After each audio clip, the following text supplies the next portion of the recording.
Dear student, मैं Sandeep Singh, professor भौतिक विज्ञान एग्जाम स्पेशल JPIC में आपका स्वागत करते हैं।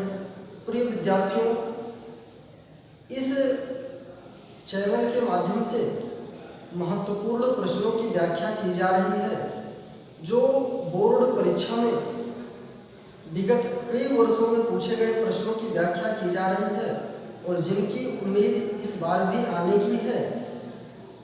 आज के इस सेशन में हम लोग बहुविकल्पीय प्रश्नों को देखेंगे।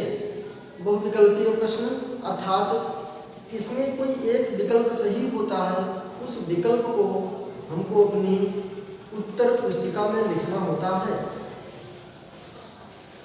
देखिए, हम लोग प्रकाश परावर्तन का और अपवर्तन का जो नियम है उसी पाठ से आज प्रश्न को हम लिए हैं, जो कि बेहद ही महत्वपूर्ण प्रश्न की चर्चा हम लोग करेंगे। देखिए, पहला प्रश्न क्या है? वायु के सापेक्ष किसी द्रव का क्रांतिक कोण 30 डिग्री है, उस द्रव का अपवर्तनांक ज्ञात कीजिए। हमको क्या दिया है? उसका क्रांतिक कोण दिया गया है। क्या दिया है? क्रांतिक कोण दिया गया है और उसका ज्ञात क्या करना है? अपवर्तनांक दिया है।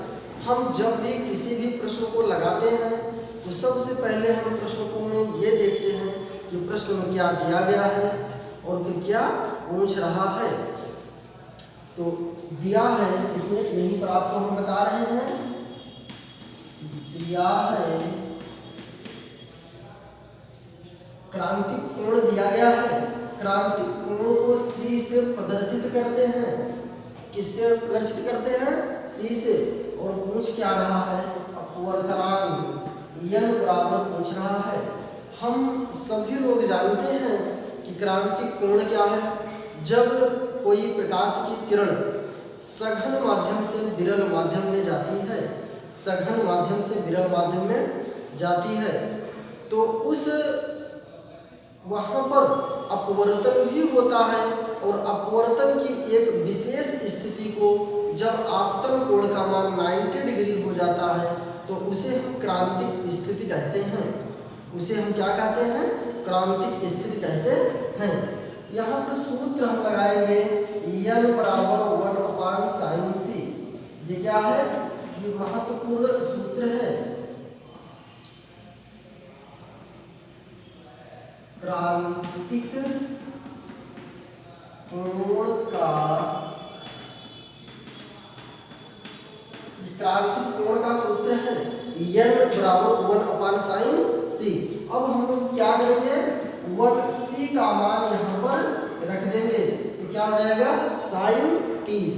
जब sin 30 हो गया, देखिए sin 30 का जो मान होता है 1/2 होता है, तो n बराबर 1/2। हम लोग जानते हैं जहाँ पर इस प्रकार का मैटर आता है तो पहला गुणे चौथा लग जाता है, तो क्या 2 ऊपर चला जाएगा, तो n बराबर क्या आ गया? 2 आ गया। n बराबर क्या आ गया? 2 आ गया। यहाँ पर देखिए पहला ही विकल्प 2 दिया गया है, दूसरा 0.2 है और तीसरा 1/2 है और चौथा 0.5 है। तो इसमें हम लोग लिखेंगे अतः विकल्प नंबर A सही है। अतः विकल्प नंबर A सही है। उम्मीद करते हैं कि आपको समझ में आया होगा। यह प्रश्न क्रांतिक कोण से संबंधित प्रश्न कई बार परीक्षा में पूछा गया है और इस बार भी ये जो भी प्रश्न की व्याख्या हम कर रहे हैं, आप लोग बिल्कुल इसको गंभीर रूप से इस प्रश्नों को लेंगे। इन प्रश्नों में से ही बोर्ड परीक्षा में प्रश्न पूछे जाएंगे। दूसरा प्रश्न है, गोलीय दर्पण की वक्रता त्रिज्या तथा फोकस दूरी में संबंध लिखिए। गोलीय दर्पण की वक्रता त्रिज्या और तथा फोकस दूरी में क्या संबंध होता है? आपको हम बताए थे कि ये मान लीजिए कि कोई अवतल दर्पण है। ये क्या है? अवतल दर्पण है। मान लीजिए कि यह इस कटे खोखले गोले का भाग है, इसका ये वक्रता केंद्र हो गया, इसको सीधे मिला देते हैं। इस द्वारक के मध्य बिंदु को क्या कहते हैं? अब देखिए यहाँ से कई प्रश्न प्रोड्यूस्ड हो जा रहा है। गोलीय दर्पण का वक्रता केंद्र क्या है कि वह गोलीय दर्पण जिस खोखले गोले का भाग होता है उसके केंद्र को वक्रता केंद्र कहते हैं और इसी के मध्य बिंदु को फोकस बिंदु कहते हैं। इसी के मध्य बिंदु को क्या कहते हैं? फोकस बिंदु कहते हैं। T से C तक की दूरी कितनी होती है? R होती है। यहाँ पर आप सूत्र जानते हैं और T से F की दूरी F होती है। जो फोकस दूरी है वो वक्रता त्रिज्या के आधे पर होती है। क्या होता है? F बराबर R/2, F बराबर R/2 और 2 यहाँ चला जाएगा तो R बराबर 2F हो जाएगा। R बराबर क्या हो जाएगा? 2F हो जाएगा। तो देखिए गोलीय दर्पण की वक्रता त्रिज्या तथा फोकस दूरी में कौन सा संबंध सही है? R बराबर 2F है। देखिए पहला ही विकल्प सही है तो आप लिखेंगे विकल्प नंबर ए सही है। यहाँ देखिए R बराबर F/2 हो गया। R बराबर क्या है? देखिए अगर यही F बराबर R/2 है, कंफ्यूज करने के लिए देता है। R बराबर F तो हो ही नहीं सकता और F बराबर R/3 भी नहीं हो सकता है। तो ये तीनों विकल्प गलत हैं और R बराबर 2F विकल्प सही है। हम लोग अगले प्रश्न की चर्चा करेंगे। देखिए ये प्रश्न से कई प्रश्न तैयार हो जा रहा है, इसलिए आप लोग ऐसे विद्यार्थी, आपके जो भी सहपाठी, आपके साथ जो भी विद्यार्थी पढ़ते हैं आपके जान पहचान में, आप उनसे कहिए कि एग्जाम स्पेशल JPIC का जो चैनल है इस पर सिर्फ बोर्ड पर आने वाले प्रश्नों की व्याख्या की जा रही है और वही प्रश्न निश्चित रूप से पूछे जाएंगे। अतः आप सभी लोग इस चैनल के माध्यम से ज़्यादा इस परिवार को बढ़ाएं और बोर्ड परीक्षा में सर्वाधिक अंक प्राप्त करें। ये समतल दर्पण की फोकस दूरी होती है। यहाँ क्या दिया है? अभी हम गोलीय दर्पण की चर्चा किए तो गोलीय दर्पण में ये क्या, जिस खोखले गोले का भाग होता है उसको वक्रता केंद्र कहते हैं। वक्रता केंद्र और पोल के मध्य बिंदु को फोकस दूरी कहते हैं। यहाँ पर फोकस दूरी, अब ये देखिए क्या है? समतल दर्पण है। ये क्या है? अब समतल दर्पण में जब हम 21 खोखले गोले का भाग होगा, इसको जब हम सीधे मिलाएंगे तो क्या कर पाएंगे? मिला ही नहीं पाएंगे। इसको क्या कर पाएंगे? मिला नहीं पाएंगे। और जब हम इसको मिला नहीं पाएंगे तो ऐसी स्थिति में जो R का मान हो जाएगा तो क्या हो जाएगा? अनंत हो जाएगा। R का मान क्या हो जाएगा? अनंत हो जाएगा। ये बेहद महत्वपूर्ण प्रश्न है, इसको आप स्टार लगा लीजिएगा। ये कई बार प्रश्न पूछा गया है। समतल दर्पण की फोकस दूरी क्या होती है? तो बिल्कुल आप माइंड में सेट कर लीजिएगा, समतल दर्पण की फोकस दूरी अनंत होती है। तो R बराबर क्या हो जाएगा? अनंत हो जाएगा। अगले प्रश्न की हम लोग चर्चा करते हैं। पहले प्रश्न की चर्चा किए, दूसरे की किए, तीसरे की किए। आइए हम चौथे प्रश्न पर आते हैं। प्रकाश के परावर्तन का दूसरा नियम क्या है?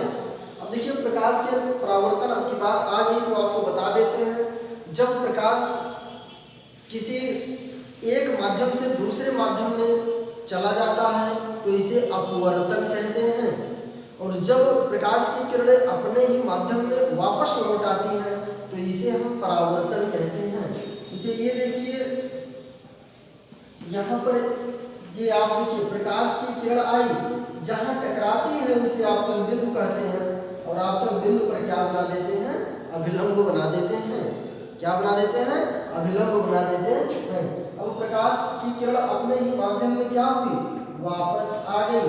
ये I हो गया और ये R हो गया। पहला नियम आप सुनिएगा कि आपतित किरण परावर्तित किरण आपतन बिंदु पर खींचा गया अभिलंब सदैव एक ही तल में होते हैं। और दूसरा नियम क्या है? आपतन कोण बराबर परावर्तन कोण। क्या है? कोण I बराबर कोण R। क्या हो जाए? प्रकाश के परावर्तन का दूसरा नियम है कोण I बराबर कोण R होता है। F बराबर R/2 क्या है? वक्रता त्रिज्या और फोकस दूरी में संबंध है। M बराबर I - I/2 क्या है? आई क्या है, एक प्रतिबिंब की लंबाई है और वो क्या है, वस्तु की लंबाई है। P बराबर 1/F(m). P क्या है, किसी लेंस की क्षमता होती है। P क्या है, किसी लेंस की क्षमता होती है। और F क्या है, उसकी फोकस दूरी होती है जो मीटर में ली गई होती है। F किस में ली जाती है, मीटर में ली जाती है। तो हम उम्मीद करते हैं कि यहाँ से आपका 4 से 5 प्रश्न बिल्कुल तैयार होते जा रहे हैं। एक विकल्प से, एक प्रश्न से 4 से 5 प्रश्न हम तैयार करवा रहे हैं। F बराबर r/2 क्या है, फोकस दूरी और वक्रता त्रिज्या में संबंध है। M बराबर I/2, I/2 क्या है, M रेखीय आवर्धन है। I क्या है, प्रतिबिंब की लंबाई है, वो क्या है, वस्तु की लंबाई है। P क्या है, लेंस की क्षमता है। लेंस की क्षमता का मात्रक डायोप्टर होता है जो कि बहुत महत्वपूर्ण है। क्या होता है, डायोप्टर। लेंस की क्षमता का मात्रक डायोप्टर होता है। आप लोग डरिएगा मत, ठीक है। क्या है, डायोप्टर है। अगला प्रश्न और लास्ट प्रश्न की हम लोग व्याख्या करेंगे। एक अवतल दर्पण की फोकस दूरी 10 सेंटीमीटर है। एक अवतल दर्पण की फोकस दूरी कितनी है, 10 सेंटीमीटर है। तो उस दर्पण की वक्रता त्रिज्या ज्ञात कीजिए। अवतल दर्पण की फोकस दूरी कितनी है, 10 सेंटीमीटर है। F बराबर क्या है, 10 सेंटीमीटर है। क्या पूछा है, R पूछा है। F बराबर 10 सेंटीमीटर है। देखिए सूत्र भी आपको बताए थे, फोकस दूरी और वक्रता त्रिज्या के बीच में संबंध F बराबर r/2 होता है। तो R बराबर क्या हो जाएगा, 2F। 2 गुणे 10, 10 गुणे 20 सेंटीमीटर। ये तो हम लिख लिए, लेकिन एक बात हम लोगों ने नहीं ध्यान दिया, चिन्ह परिपाटी क्या होती है। तो यहाँ पर कौन सा दर्पण दिया है, ध्यान देंगे, अवतल दर्पण दिया है। तो अवतल दर्पण की जो फोकस दूरी होती है वो ऋणात्मक होती है। तो यहाँ क्या हो जाएगा, ये -20 हो जाएगा। R बराबर क्या हो जाएगा, -20 हो जाएगा। यदि विकल्प में -20 दिया है तो -20 को टिक करेंगे, और यदि सिर्फ 20 दिया है तो फिर उसी को हम टिक करते हैं। देखिए 5 सेंटीमीटर तो होगा नहीं, -5 तो होगा नहीं। 20 देखिए, अब हम आपको बता दें यहाँ +20 दिया है, लेकिन -20 भी दिया है। अगर -20 ना दिया होता तो हम +20 को टिक करते, लेकिन विकल्प में क्या दिया है, -20 दिया है। अतः विकल्प नंबर डी सही है। विकल्प नंबर डी सही है। हम उम्मीद करते हैं कि वीडियो आपके लिए बहुत ही हेल्पफुल साबित होगा और बोर्ड परीक्षा में सर्वाधिक अंक लाने में बहुत महत्वपूर्ण होगा। इसलिए आप लोग इस चैनल के माध्यम से अधिक लोग जुड़े और इसका लाभ उठाएं। धन्यवाद।